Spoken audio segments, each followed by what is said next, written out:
To annex or not to annex? That is the question. Tonight, one Huntsville City Council member holds nothing back in an exclusive interview with Way 31's Matt Kroschel.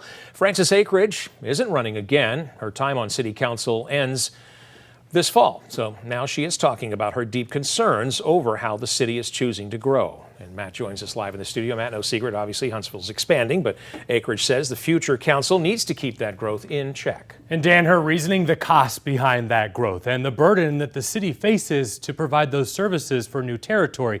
You can see the red areas of this map right here show you where the city of Huntsville's boundaries are right now, dipping into Morgan County and over across I-65 into Limestone County.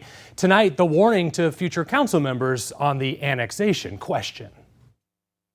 There needs to be compelling reasons to spread out. Frances Akridge will tell you she's not a fan of a sprawling city, a patchwork of annex properties that now includes land in Limestone and Morgan counties. We need to not annex. That's the long term. You're on your way out. I mean, at some point, you're not going to be a council member. Right. But you're still going to be vocal. I mean, what does the future council need to be? They need to be cognizant of the cost of annexation. I have asked, what is the cost per mile to develop services? I can't get an answer because the mayor says nobody else wants to know. The new council should be asking those kinds of questions and getting an answer.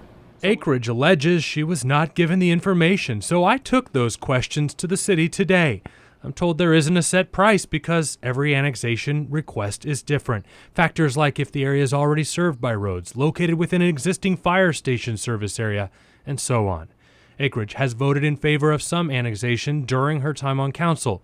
Reviewing the past 3 years, Way 31 found the majority of those requests came from developers or communities, or even efforts by the city itself to gobble up large tracts of land for future business development.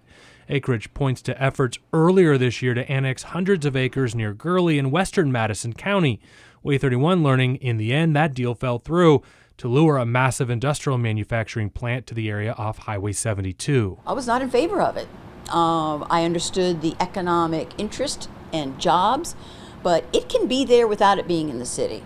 And so if something like that needs to be there, the county has the ear of the state. They could find investment ways to improve roads and make that happen and not put it in the city.